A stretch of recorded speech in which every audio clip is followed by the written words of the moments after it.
Assalamualaikum warahmatullahi wabarakatuh. Bismillah, alhamdulillah, wassalatu wassalamu ala rasulillah wa ala alihi wa sahbihi wa man tabi'udah ma ba'du. Apa kabar semuanya? Semoga senantiasa sehat dan berbahagia. Pada video pembelajaran kali ini, kita akan membicarakan tentang kemajuan dinasti Abbasiyah dalam bidang ilmu-ilmu agama. Setelah menyimak video pembelajaran ini, diharapkan Anda dapat yang pertama mengidentifikasi cabang-cabang ilmu agama yang berkembang pesat pada masa dinasti Abbasiyah. Kedua, mengidentifikasi tokoh-tokoh ulama dalam bidang ilmu hadis. Yang ketiga, dapat menyebutkan kitab-kitab hadis yang termasuk Kutubus Sittah. Yang keempat, mengidentifikasi metode tafsir yang berkembang pada masa dinasti Abbasiyah. Yang kelima, menjelaskan faktor pendukung berkembangnya ilmu fikih di masa dinasti Abbasiyah.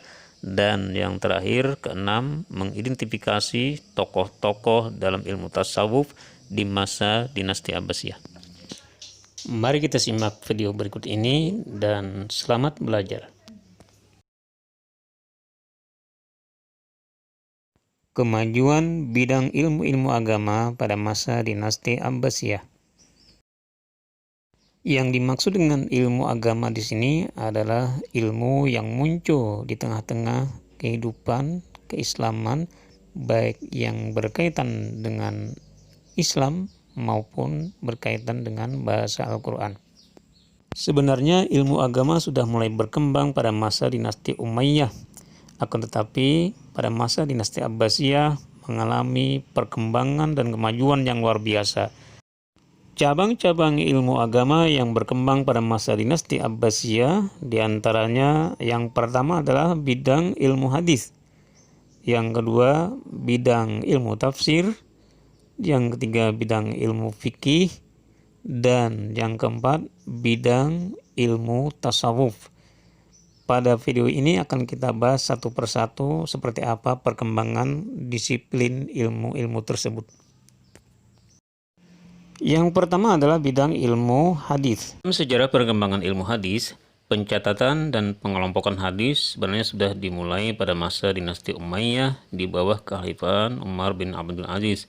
Selanjutnya pada masa dinasti Abbasiyah, para ulama meneliti dan mengkaji berbagai hadis untuk menentukan keabsahan dan keasliannya, baik dari sisi sanad, perawi maupun matan atau isi, sifat, dan bentuk hadis. Mereka kemudian menghimpun berbagai hadis Nabi ke dalam berbagai kitab, diantaranya berupa kitab Sahih, Sunan, dan Musnad. Usaha ini diawali oleh Ishaq bin Rawaih, guru oleh Imam Bukhari. Ia meminta murid-muridnya untuk menulis kitab berupa himpunan hadis-hadis sahih. Imam Bukhari sendiri menulis kitab Sahih Al-Bukhari dan Imam Muslim menulis Sahih Muslim. Berikutnya Abu Dawud, Tirmizi, Nasai, dan Ibnu Majah masing-masing menyusun kitab sunan. 2 kitab sahih dan 4 kitab sunan tersebut dikenal dengan istilah Kutubus Sittah atau 6 kitab induk hadis.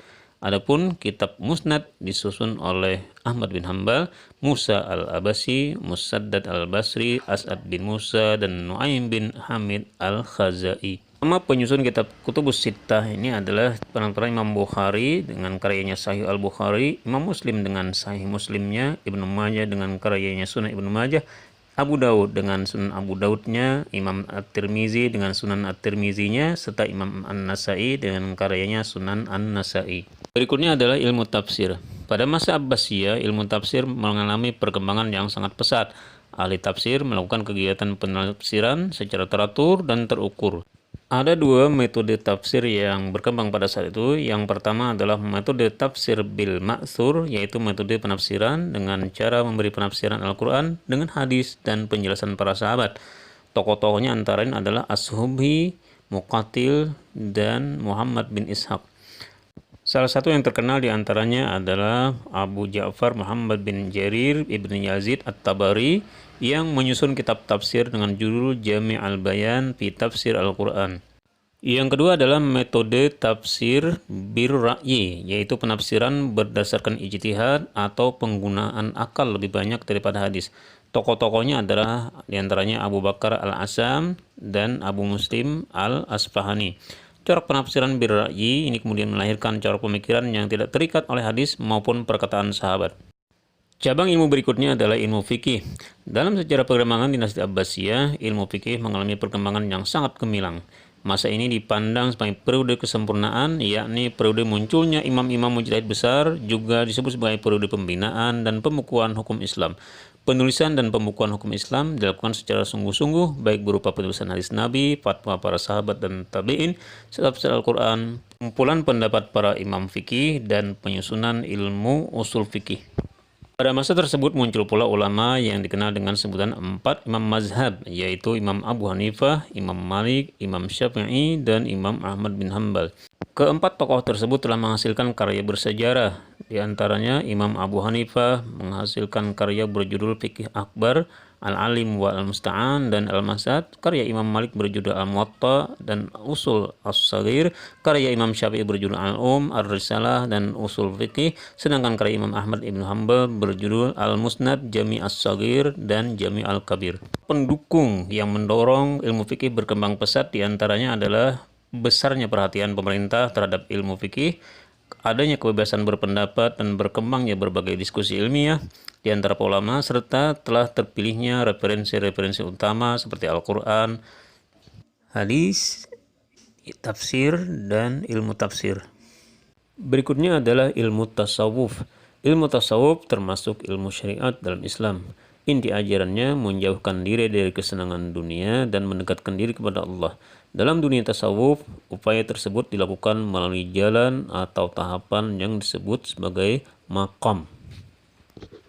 Tahapan atau maqam yang mesti dilalui oleh para sufi adalah 1. Zuhud, kehidupan yang telah terbebas dari silaunya duniawi.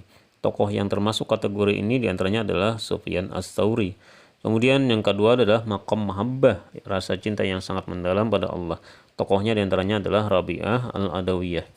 Berikutnya adalah maqam fana dan baqa, yaitu suatu keadaan di mana seorang sufi belum dapat menyatukan dirinya dengan Tuhan sebelum menghancurkan dirinya.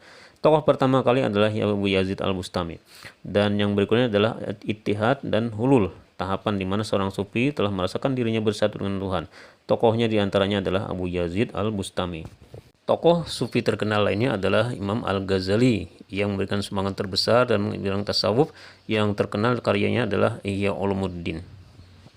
Demikian pelajaran kita kali ini, semoga bermanfaat. Sekian, wassalamualaikum warahmatullahi wabarakatuh.